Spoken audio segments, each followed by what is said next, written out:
భూత భవిష్యత్తు వర్తమాన టీవీ ప్రేక్షకులకు ప్రభు పేరిట శుభములు. ఈ దిన ధ్యాన భాగము 1 కొరింథీయులు 14వ అధ్యాయం అండి. 14వ అధ్యాయం మొదటి నుంచి చూస్తుంటే, ప్రేమ కలిగి ఉండుటకు ప్రయాసపరుడి, ఆత్మ సంబంధమైన వరములు ఆసక్తితో అపేక్షించుడి. విశేషముగా మీరు ప్రవచన వరము అపేక్షించుడి. ఎందుకనక భాషతో మాట్లాడువాడు మనుషులతో కాదు దేవునితోనే మాట్లాడుచున్నాడు. మనుషుడెవడు గ్రహింపడు కానీ ఆత్మ మర్మములను పలుకుచున్నాడు. క్షమాభివృద్ధి హెచ్చరికయు ఆదరణయు కలుగునట్లు ప్రవచించువాడు మనుషులతో మాట్లాడుచున్నాడు. భాషతో మాట్లాడువాడు తనకే క్షమాభివృద్ధి కలుగజేసుకును, కానీ ప్రవచించువాడు సంగమునకు క్షమాభివృద్ధి కలగజేయును. ఇక్కడ చూస్తుంటే ప్రేమ కలిగి ఉండుటకి ప్రయాసపడుడి అంటున్నాడండి. ప్రేమ కలిగి ఉండుటకు ప్రయాసపడమని ఎప్పుడు చెప్తున్నాడు? 13వ అధ్యాయం చూస్తే ప్రేమ గురించి రాయబడి ఉన్నది.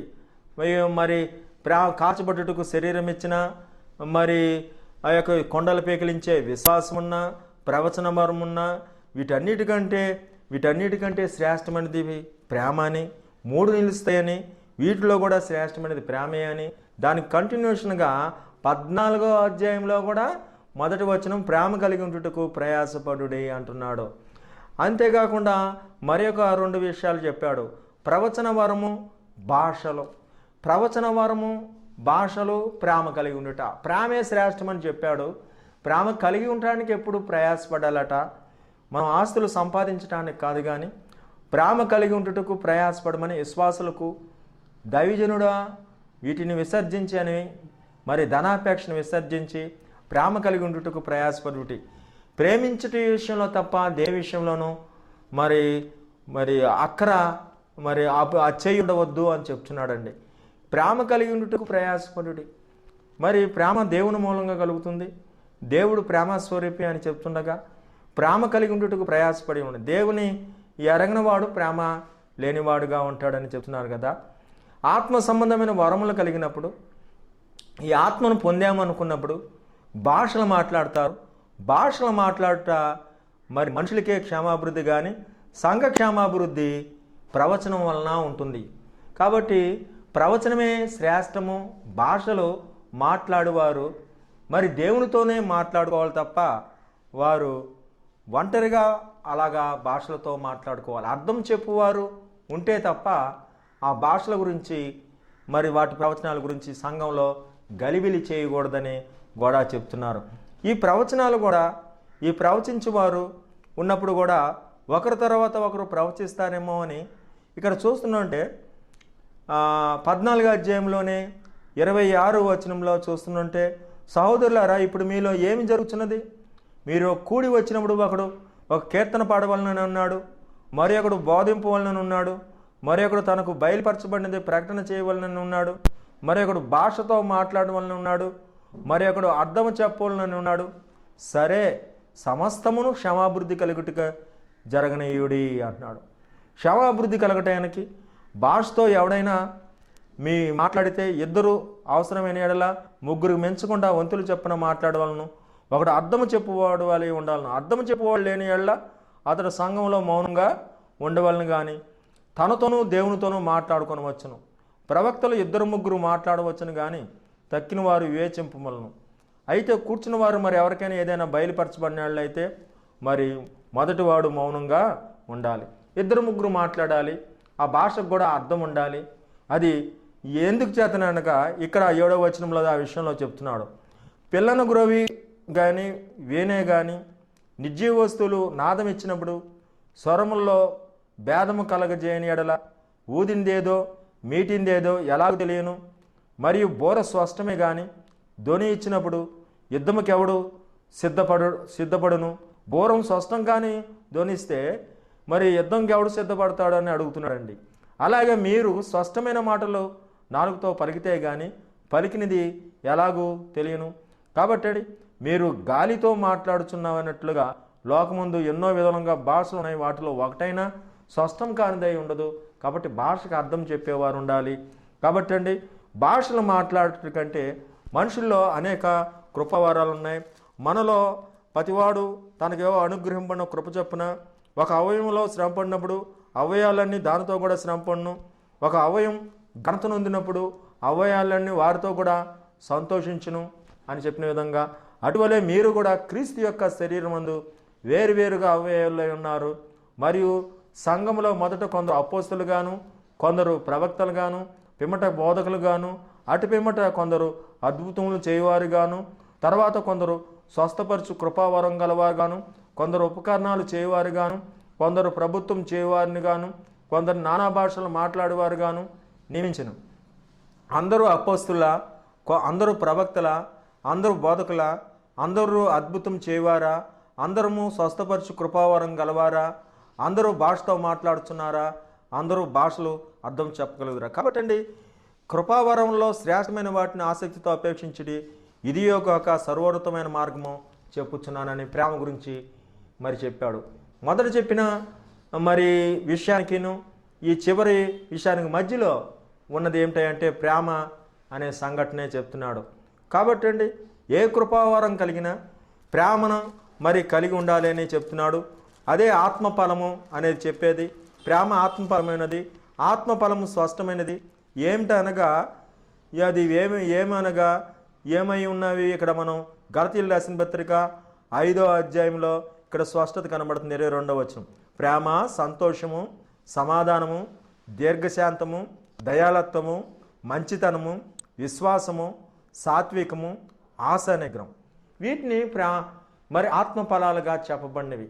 కాబట్టి నా కృపావరాలు ఉన్నాయని, అద్భుతాలు చేయవారుగాను, మరి ప్రవచన వరాలను, మరి స్వస్థపరచు వరమను, మరి వివేచన వరమను, వీటన్నిటి బట్టి మనం అతిశయించడం గాక సంఘ క్షేమాభివృద్ధి కోసము మనం నడుచుకోవలసిన వారమై ఉన్నాం.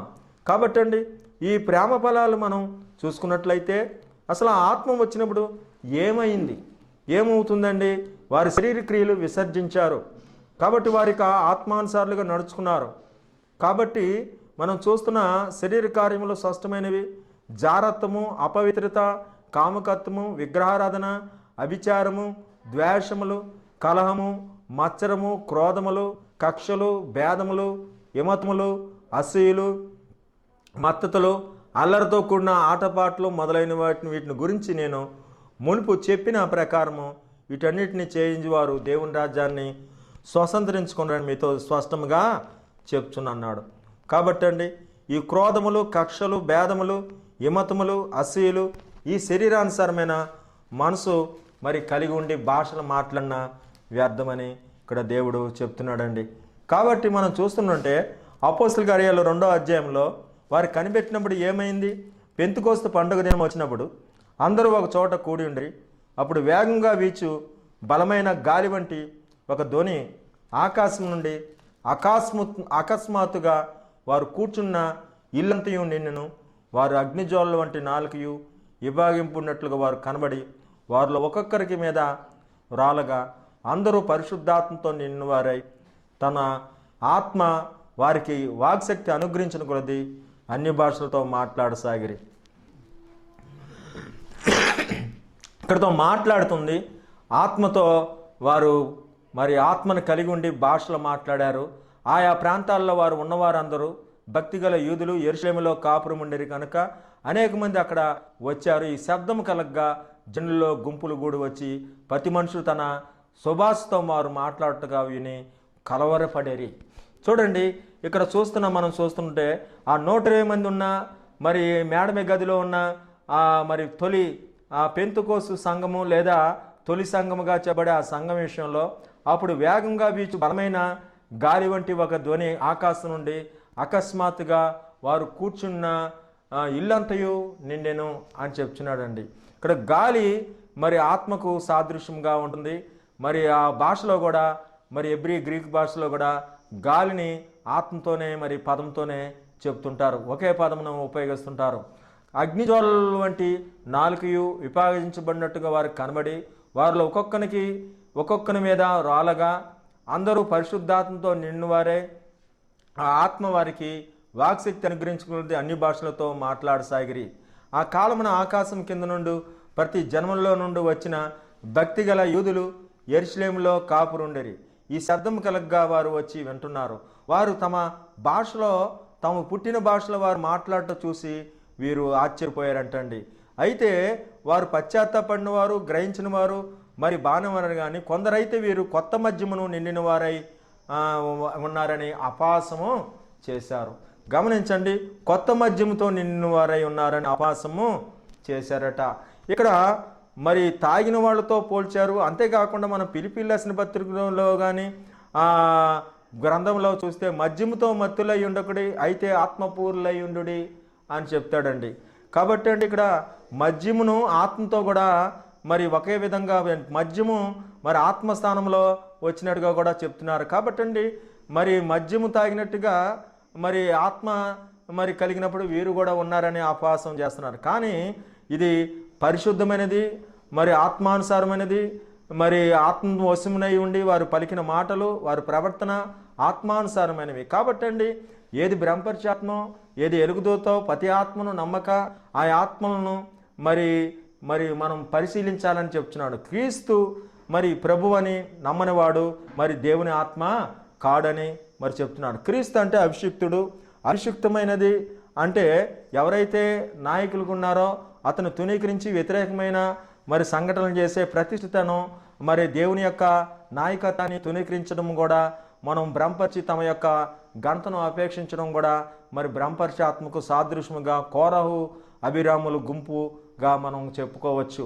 మనం చూస్తుంటే పేతురు 11 మంది నుండి లేచి నిలిచి బిగ్గరతో వారితో మాట్లాడిన, యోదయ మనుషులారా, యెరూషలేములో ఉన్న కాపురం ఉన్న సమస్త జనులారా, ఇది మీకు తెలియగాక చెవియొగ్గిన మాటలు వినుడి.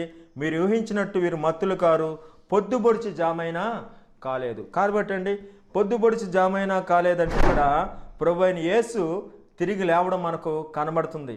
కాబట్టి అండి ఈ పొద్దుబొడిచి జామైనా కాలేదు. ఇంకా మరి దేవుని ఆత్మను కూడా వారు 120 మరి మంది వారు 10 దినాలు ఎదురు చూడగా వారి మీదకి అగ్ని వంటి నాలుకలు, మరి గొప్ప గాలి, మరి భాషలు మాట్లాడే ఈ వరము, వారు మరి ప్రవచించడము మనం ఇక్కడ చూస్తున్నాం.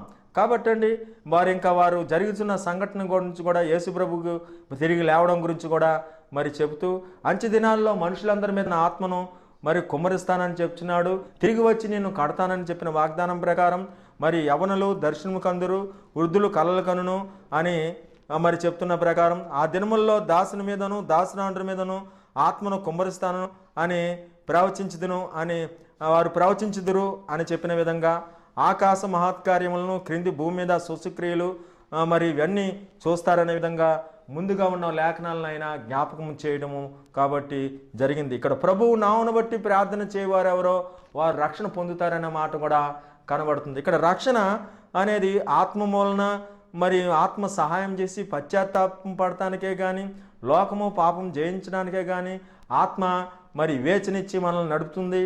అలాగే మనం చూస్తుంటే ప్రభువు నామమును బట్టి ప్రార్థన చేయవారు ఎవరో వారు రక్షణ పొందుతారని కూడా ఇక్కడ ఇది ఇలా యోవేలు గ్రంథంలో ఉన్న మాటనే ఇక్కడ తిరిగి రాయబడింది. ఇక్కడ యెహోవా నామమును బట్టి ప్రార్థన చేయవాడు ఎవరో వారు రక్షణ పొందుతారని అక్కడ ఉన్న మాటను ఇక్కడ ప్రభువు నామమును బట్టి ప్రార్థన చేయవారు ఎవరో వారు రక్షణ పొందుతారనే మాటగా ఇక్కడ రాయబడి ఉందండి. కాబట్టి ఇక్కడ చూస్తుంటే ఇశ్రాయేలు వారులారా ఈ మాట వినుడి, దేవుడు నజరేయుడగు యేసు చేత అద్భుతములు, మహత్కార్యాలు, సూచక్రియలు మీ మధ్యన చేయించి ఆయన తన వలన మెప్పు పొందిన వానిగాను మీకు కనపరచును, ఇది మీకు ఎరుగుదురు. కాబట్టి అండి మరణం ఆయన బంధించుట అసాధ్యం కనుక అని చెప్పిన విధంగా మరి ఆయన మరణం బంధించలేదు, మరి ఆయన తిరిగి లేచాడు, మరి అటువంటి శక్తిని మీకు కూడా ఇస్తాడు. మరి అలాగే దావీదు భక్తుడు చెప్పిన విధంగా మనం కూడా సదాకాలం ఆయన వైపే గురి కలిగి నడుచుకోవాలి. కాబట్టి అండి ఆయన పరిశుద్ధుని కుళ్ళుపట్టనీయుడు అనే విధంగానే సమాధిలో ఆయన్ను కుళ్ళుపట్టనీయకుండా ఎలా లేపాడో మనం సదాకాలం ఆయన గురి యందు నిలిచి ఉంటే మనల్ని కూడా ఆయన మృతుల్లో ఉండి మనకు కూడా పునరుద్ధానం ఇస్తాడని, కేవలం ఈ పరిశుద్ధాత్మను పొందడమే కాక పాపాన్ని జయించడమే కాక మనము మరి పునరుద్ధానంలో కూడా పాలు పొందుతామని కూడా తెలియజేస్తున్నాడు. కాబట్టి అండి మరి నేను నీ శత్రువును నీ పాదాల కింద పాదపీఠంగా ఉంచే వరకు నీవు నా కుడికి పార్శ్వమున కూర్చుండమని ప్రభువు నా ప్రభువుతో చెప్పిన మాట ఇక్కడ మనకు కనబడుతుంది. కాబట్టి మనము శరీరానుసారమైన మనసులు కలిగి ఉండక ఆత్మానుసారమైన మనసు కలిగి ఉండాలి. కాబట్టి ఆత్మ శరీరము, శరీరంకు ఆత్మ ఒకదానికి ఒకటి విరోధంగా మరి ప్రవర్తిస్తున్నప్పుడు మనం పరిపూర్ణమైన ఆత్మశక్తిని కలిగి ఉండి శరీర క్రియలు మనం విసర్జించే వారంగా ఉండాలి. మరి ప్రవచన వరమే కానీ ఈ భాషలే కానీ మనం చూసుకున్నప్పుడైతే భాషల కంటే ప్రవచనము శ్రేష్టం అని చెప్తున్నాడు. సంఘ క్షమాభివృద్ధి, ఇతరులు మారు మనసు పొందడానికి, మనస్సాక్షి సరి చేసుకుంటానికి, విమర్శించబడి పశ్చాత్తాపడతారనే హృదయాన్ని అక్కడ ఆ విషయం మనకు తెలియజేయడం జరుగుతుంది. మరి ఈ ప్రవచనాల కంటేను మరి ఆ యొక్క భాషల కంటేను మరి శ్రేష్టమైనది ప్రేమను కూడా మరి మనం ఈ గ్రంథంలో అనేక చోట్ల మనం చూస్తాం. కానీ ఇక్కడ మనం చూస్తున్నప్పుడు వీరందరూ ఆత్మను పొంది ప్రవచించడమే కాక పేతురు లేచి బోధ చేసినప్పుడు మీరు మూర్ఖులకు ఈ తరం వారికి వేరే రక్షణ పొందుడి అని చెప్తున్నప్పుడు మరి వారు రక్షణ పొందాలని మరి చెప్పినప్పుడు అనేకుల హృదయాలు నొచ్చుకున్నాయటండి. అనేకులు హృదయాలు నొచ్చుకొని మరి వారు బాప్తీసం పొందారట. వారు బాప్తీసం పొందినప్పుడు 3,000 మంది మరి బాప్తీసం పొందారని ఇక్కడ రాయబడింది. కాబట్టి అండి 3,000 మంది ఒక్కరోజే మారు మనసు పొందారు. ఇక్కడ చూస్తుంటే పాప క్షమాపణ పొందిన నిమిత్తము ప్రతివాడు యేసుక్రీస్తు నామమున బాప్తీసము పొందినట్టుంది. అప్పుడు మీరు పరిశుద్ధాత్మను వరము పొందుతారు. ముందర మరి నీటి బాప్తీసం కూడా పొందాలని ఇక్కడ వాక్యం తేటగా చెప్తుంది. కాబట్టి అండి ఈ వాగ్దానం మీకును మీ పిల్లలకు దూరస్తులందరికీ మన యొద్ద నిలిచిన వారికి అందరికీ చెందుతుంది. దూరస్తులేమి దగ్గరని ప్రతి తెగ ప్రతి జాతికి ఆయా జాతిలోండి ఆయన వెలబెట్టి రక్తం ఇచ్చి కొన్నాడు గనక ప్రతి ఒక్కరికి మరి ఆయన మరి రక్షణ ప్రేమతో పిలుస్తున్నాడు. మీరు మూర్ఖులకు ఈ తరం వారికి వేరే రక్షణ పొందడని మరి చెప్తున్నాడు. మీరు అవిశ్వాసులతో విజ్జోడుగా ఉండకూడదు. మరి దేవునితోని, దేవుని బిడ్డలతోనూ, ప్రార్థనతోనూ, స్తుతితోనూ, కీర్తనతోనూ, మందిరంతోనూ, వాక్యంతోనూ మరి పరిశుద్ధుల స్వాస్థ్యంలో పాలివారిగా చేసినందుకు ఆనందిస్తూ మద్యంతో మత్తులై ఉండక అని చెప్పిన విధంగా ప్రభునందు ఆనందించుడి. మరలా చెబుతును ప్రభునందు ఆనందించుడి అని చెప్తుండగా మరి యేసుక్రీస్తు ప్రభువు కూడా ఆత్మలో ఆనందించాడట. మరి ఆత్మ ఫలాలు స్పష్టమైనవి అని చెప్తున్నాడు కదండి.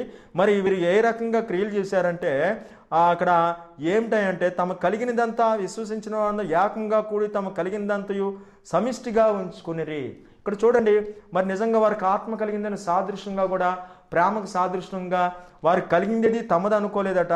చరస్థిరాస్తులను అమ్మి అందజేసి వారి అక్కర కొలది పంచిపెట్టిరి అనేది ఇక్కడ కనబడుతుంది. ఇప్పుడు ఇక్కడ వారు కలిగిన ఆత్మ గుర్తుగానే వారికి అసూయ, ద్వేషము, భేదమేం పెట్టుకోకుండా వారు ప్రతి దినము దేవాలయంలో తప్పగా కూడుకొనుచు రొట్టు విరిచి ఎందును దేవుని స్తుతించుందును ప్రజలందరి వలన దయ పొందిన వారై ఆనందముతోనూ నిష్కౌటమైన హృదయంతోనూ ఆహారం పుచ్చుకొనుచుండిరి. మరియు ప్రభువు రక్షణ పొందుచున్న వారిని అదినము వారిని చేర్చున్నాడట. కాబట్టి అండి ప్రతి దినము దేవాలయంలో తప్పగా కూడుకున్నారు. వారికి ఇంకో పని లేదండి. వారికి ఇంకో పని లేదు. వారి ఉద్యోగాలేనే కాదు, వారు పొట్టపోషణ కోసము వారు సొంతంగా కష్టపడిన కష్టంతో తిన్నారు. కానీ వీరు కలిగిన లేని వారికి ఇచ్చారు, సమిష్టిగా ఉంచుకున్నారు, పరిపాటులు చేశారు. ప్రతి దినము సాయంత్రము దేవాలయంలో తప్పగా కూడుకొనొచ్చు, క్రమం తప్పగా కూడుకొనొచ్చు వారు ప్రార్థనలో ఉన్నారు. ప్రజలందరి వలన దయ పొందారు. కాబట్టి అండి ఏ సంఘమైన ఆశీర్వాదం పొందాలంటే మరి తప్పగా మరి కూడుకుంటూ మరి సమాజంగా కూడుట మానకాని విధంగా కూడుకున్న సంఘాలు ఉజ్జీవింపబడతాయి. కానీ మీరు దశంభాగాలు ఇవ్వక్కర్లేదు, ఈ ఆస్తులు కూడా ఇవ్వక్కర్లేదు. కనీసం కూడుకోమన్నా మీరు కూడుకోలేని, దేవునికి సమయం లేని పరిస్థితులు ఉన్నాయి. వీరు ఆస్తులు సంపాదించుకోవడానికి ఆత్మలు ఉన్నాయని చెప్పుకొని భాషలు ప్రవచించేవారుగాను అనుకూలంగా వారి మనుషులు పొగడానికి ప్రవచించేవారుగా ఇక్కడ ఉన్న మనుషులు కనబడుతున్నారు. అప్పుడున్న వారైతే చరస్థిరాస్తులు ఇచ్చారు. అందుగురించే ఆత్మఫలములు స్పష్టమైనవి: ప్రేమ, సంతోషము, సమాధానము, దీర్ఘశాంతము, మంచితనము, ఆశానిర్గము, ఇవన్నీ సాత్వికము, ఇవన్నీ మరి మనకు స్పష్టమైనవి అని చెప్తున్నాడు. కాబట్టి అండి మన ఆత్మ గలవారమైతే ఆత్మ ఫలాన్ని కూడా చూపించాలి. మనలో లోభత్వము, భేదము, విమర్తములు, అల్లరితో కూడిన ఆటపాటలు, తాగుపోతులు, విందులు, విలాసములు, కృత్రిమములు, కామ వికారములు, ఈ విషయాలు మనలో మరి ఎందుకు కలుగుతున్నాయి? ఆత్మ కలిగిన, క్రీస్తుయేసును కలిగిన ఒక కుటుంబమా మరి సమృద్ధైన ఆత్మను కలిగే విధంగా మనం కూడా మనం ఆస్తులమేమి పంచుకోక్కర్లేదు. కానీ ప్రతి ఆలోచనలో క్రీస్తుకు చెరపట్టి మన సమయంలో దేవుడికి సమయం ఇచ్చి మన ఆనందంలో సమయం పాలు ఇచ్చేవారంగా ఉండాలి. ప్రతి ఒక్కరు సహోదరుని యొక్క అక్కను ఎరిగి మరి మనం నడుచుకోవాలి. వారి ఏక మనసుకులై ప్రతి దినము దేవాలయంలో మరి తప్పక కూడుకొనొచ్చు అని చెప్తున్నాడండి. కాబట్టి అండి వీరు ఈ రకంగా ఏక మనసులై ఉన్నారు. ఇక్కడ మరి ఒక వచనం చూస్తే 43వ వచనం, అప్పుడు ప్రతివానికి భయం కలిగిను మరియు అనేక మహత్కార్యములు సూచక్రియలు అపోస్తుల ద్వారా జరిగను. కాబట్టి అండి మనం ఆత్మను అనుసరించి నడుచుకుంటామా, క్రమంగాను మర్యాదంగా నడుచుకుంటాము. ఇటు వాటికి నియమానికి విరోధమైన నియమం ఏది లేదు. ఆత్మానుసారమైన నడుస్తున్నా మనం ఆత్మచేత శారీరక క్రియలు చంపనీయాళ్ళ మనం బతుకుతాము అని కూడా చెప్తున్నాడు. ఉచ్చరింపు సఖ్యంగాను మూలుగులతో ప్రార్థించే ఆత్మ, పశ్చాత్తాత్మ, దత్తపుత్రాత్మ, ఒప్పుకోలాత్మ మనకు దేవుడు అనుగ్రహిస్తున్నాడు. అటువంటి సమృద్ధైన ఆత్మను మనం కలిగి ఉండాలి.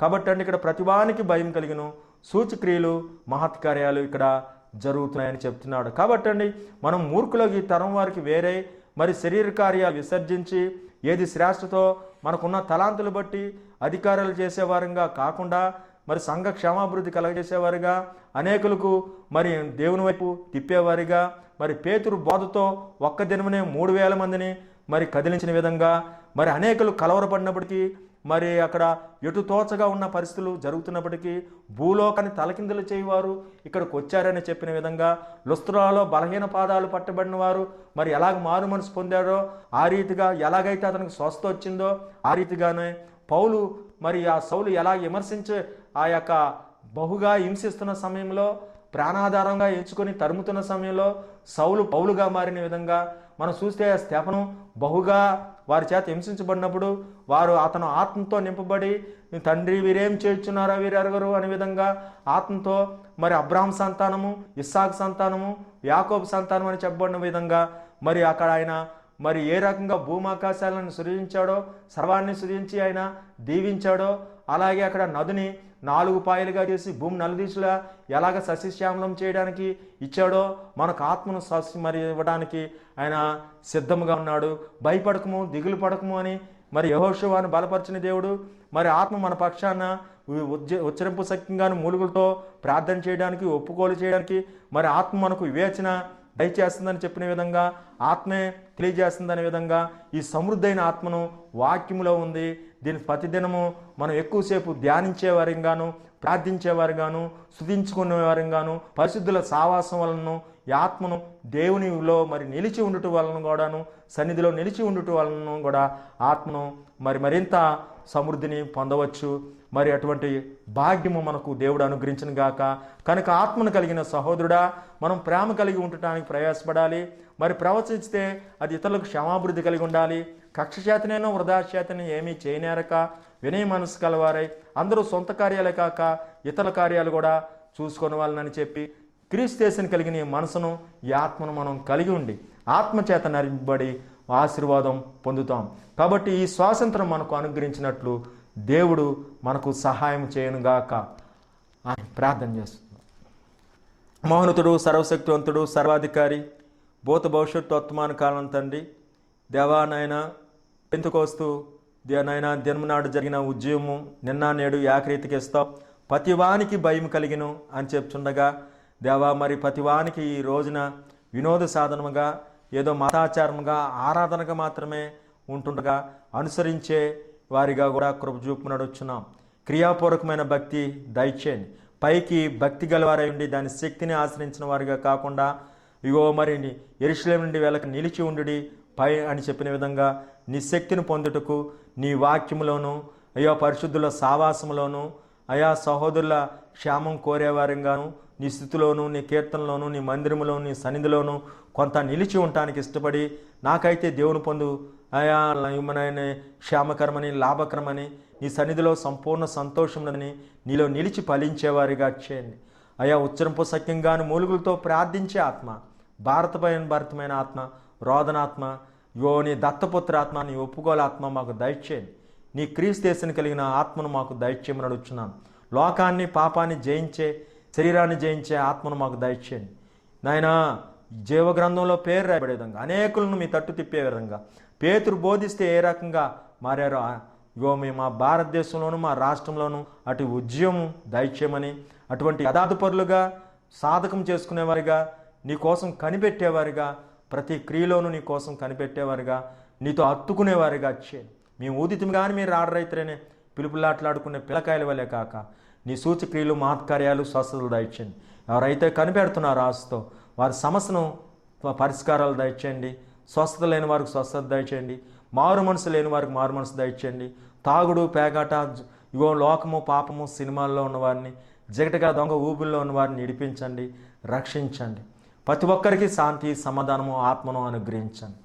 యేసుక్రీస్తు నామమున వేడుకొంచున్నాం తండ్రి, ఆమేన్.